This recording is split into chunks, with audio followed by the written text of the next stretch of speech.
തിരുവനന്തപുരം നെയ്യാറ്റിൻകരയിൽ മദ്യപാനി സംഘം യുവാവിനെ കുത്തിക്കൊലപ്പെടുത്തി. കണ്ണറവിള സ്വദേശി മനോജാണ് കൊല്ലപ്പെട്ടത്. തർക്കത്തിനിടെയാണ് കൊലപാതകമുണ്ടായത്. സംഭവത്തിൽ 2 പേരെ കസ്റ്റഡിയിലെടുത്തു. ആക്രമണം കാരണം എന്താണെന്ന് വ്യക്തമല്ല. സംഭവത്തിൽ നെയ്യാറ്റിൻകര പോലീസ് കേസെടുത്ത് അന്വേഷണം ആരംഭിച്ചു.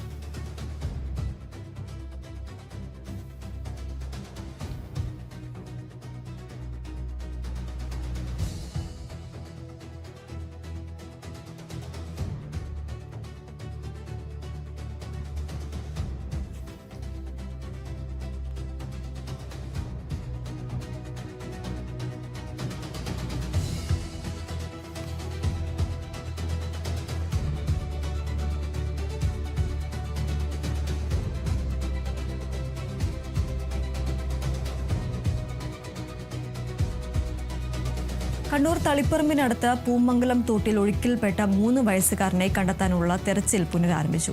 പരിയാരം കോരൻപീടിക സ്വദേശികളായ ജാബിർ അമീറ ദമ്പതികളുടെ മകൻ നജ്വാൻ അഹമ്മദാണ് ഇന്നലെ വൈകിട്ട് കുളിക്കുന്നതിനിടെ ഒഴുക്കിൽപ്പെട്ടത്. മഴക്കാലമായതിനാൽ പൂമംഗലം തോട്ടിൽ അടിയൊഴുക്ക് ശക്തമായിരുന്നു. അവധിയായതിനാൽ ബന്ധുവീട്ടിലെത്തിയപ്പോൾ കുടുംബങ്ങളോടൊപ്പം പൂമംഗലത്തെ തോട്ടിൽ കുളിക്കാൻ ഇറങ്ങിയതായിരുന്നു നജ്വാൻ. ഇന്നലെ രാത്രി 8:30 വരെ ഇൻഫ്ലാറ്റബിൾ ടവർ ലൈറ്റിന്റെ സഹായത്തോടെ തെരച്ചിൽ നടത്തിയെങ്കിലും ഫലമുണ്ടായില്ല. തുടർന്ന് ഇന്ന് രാവിലെ 7 മണി കഴിഞ്ഞ് തെരച്ചിൽ പുനരാരംഭിക്കുമെന്നതാണ്. തളിപ്പറമ്പ് അഗ്നിരക്ഷാ സേനയാണ് നാട്ടുകാരുടെ സഹായത്തോടെ തെരച്ചിൽ നടത്തുന്നത്.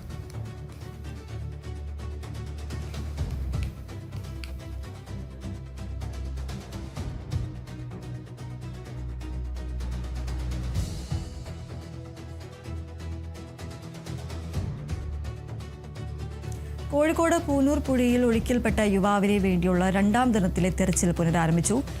എക്കരൂൾ സ്വദേശി ഷിജുവിനെ ഇന്നലെയാണ് ഒഴുക്കിൽപ്പെട്ട് കാണാതായത്. സുഹൃത്തുക്കളോടൊപ്പം പുഴയിൽ കുളിക്കാൻ ഇറങ്ങിയതായിരുന്നു. അപകടം നടന്നയുടനെ വിവരം അറിഞ്ഞ് നരുക്കുനിയിൽ നിന്ന് എത്തിയ അഗ്നിരക്ഷാ സേനയും നാട്ടുകാരും ചേർന്ന് തെരച്ചിൽ നടത്തിയിരുന്നു. കോഴിക്കോട് നിന്നും എത്തിയ സ്കൂബ ടീം പുഴയിൽ പരിശോധന നടത്തിയെങ്കിലും ഫലമുണ്ടായില്ല. തുടർന്ന് ഇന്നലെ രാത്രി താൽക്കാലികമായി അവസാനിപ്പിച്ച തെരച്ചിൽ ഇന്ന് രാവിലെ 6 മണി കഴിഞ്ഞ് പുനരാരംഭിക്കുകയായിരുന്നു.